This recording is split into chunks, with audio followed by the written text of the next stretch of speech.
First, we are kicking things off today with a DIY project that you actually can tackle in nap time, if your child's not too busy eating red vines, that is. A summer seating solution that is both sturdy and stylish and popping up all over Instagram and Pinterest.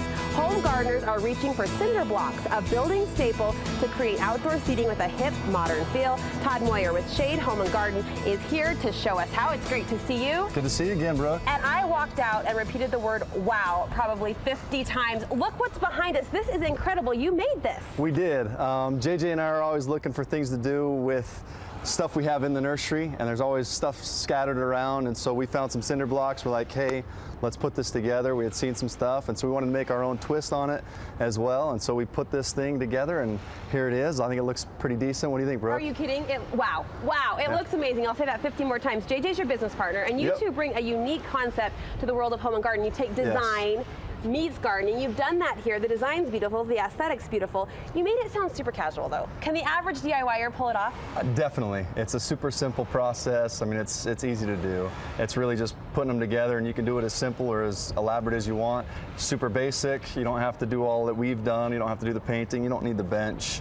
You can do just a simple, put the 4x4s in, put the blocks up, and it's simple. You can adjust your skill level and your comfort level. Well, we're going to get into the how-to. Before we do, just describe the basic structure for us. What have you done from a building perspective? So basically what we did, we took the cinder blocks, we built the little planters on each side so that you could have something that would dress up the bench so you're not just a bench. Right. So the other things we wanted to do was make it a little more modern. So we put some jut outs that we could put some nice succulents in that would give it a more modern look. This is the jut out? Yes, correct. I've never used that term before in my life, so now I feel smarter. That's nice, isn't it? Thank you for that. Yeah. I mean, really, the design is just gorgeous. It is. It's modern, it's sleek, and the bench, you said you could take it or leave it. I say take it. This is so awesome. Definitely. Yeah. We've got a girl that does the upholstery for us, and so we custom made the cushion for it. So I'm scared to sit, but it will hold. It's super comfortable. It will hold me. Yes, it will hold my family. This is so cool. All right. So let's start with the cinder blocks. What do we need from a building perspective? So basically, we just went to a hardware store, and Home Depot is where we picked this stuff up from. It's actually extremely affordable if you don't have the blocks to repurpose. So we basically bought 54 for this exact setup. No, I've never purchased cinder blocks before. Are there different kinds, different weights, different styles? There's going to be maybe 2 options. Okay. And so you're going to be able to find this one really easy. It's going to stand out. So you're going to know which one it is. And so this one's a 16-inch by 8-inch.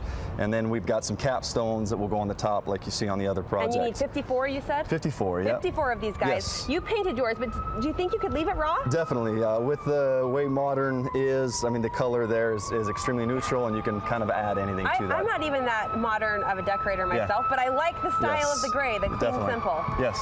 It never fails. We're out on the plaza. We always have the background noise. I'm sorry. It's nice. It's just a little background harmony for us. It's the fire, Ah, shoot. I hope everyone's okay. All right, so with those 54 cinder blocks, we start building at that point, right? Yes, exactly. So if you want to go more permanent, you can actually use what we did. We did liquid nails, and so when you're putting the jut outs in, that's one of the harder things that people don't really quite know how to do it. So we basically bring that in there. We're going to set this underneath. We're going to put a little glue on, and then just leave that there to sit so that it doesn't cave. Okay, now I've used liquid nails on a lot lighter projects. Will this sustain and hold the weight of the cinder block? Definitely. Once everything's on top of it, it's actually going to hold itself, and so you're going to get some top weight that's actually going to keep that from falling over. And you say that's if you want it permanent. You can make it temporary. Yes, and you could put that temporary, and it would still hold itself. It's not extremely necessary. And if you're a super ambitious person, you can actually use mortar. And that'll hold it 100% permanent, not going to go away. I keep jumping in and interrupting you with all my silly small questions. All right, keep going. Then what? So then basically we just keep stacking. We've got the, just keep going around on each of these. It's kind of a combination of muscle and math. And the basic structure is real super simple. I mean, the things that you want to make sure is that I don't like all of it just going perfectly in a row, so we want to mix it up a little bit on where we have those jut outs. And I like how you did that, kind of place them off-center and off-site. Yep. And so we just keep stacking it across. Okay. I'm out of bricks, but, and then once we get to the top, we basically just put our capstone on there. And you purchase that, just rinse the same cinder block section. Okay. Yeah. And then that gives that smooth top finish, because they do have holes in the top. So once you do that, and then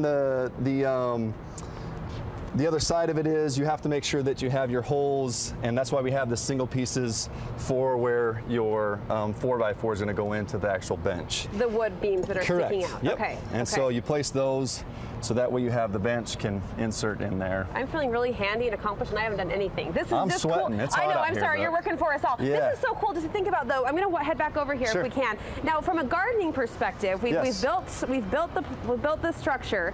Now, what do we need to know as far as keeping the plants alive once they're in there? Yeah, so it depends on how you have your water set up. You could hand water. I'm not a fan of that. I like to go on vacation and I don't have to have my plants die. I like your style.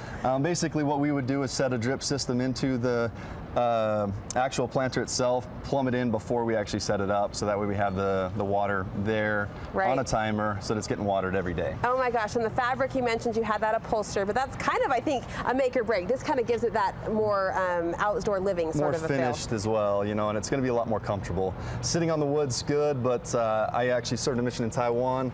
I didn't like the wood benches personally, but you got your fill of that's that. why we have the cushion. Cushion, Yep. yeah, a little backside support. So total cost on this project, start to finish? You're about $250.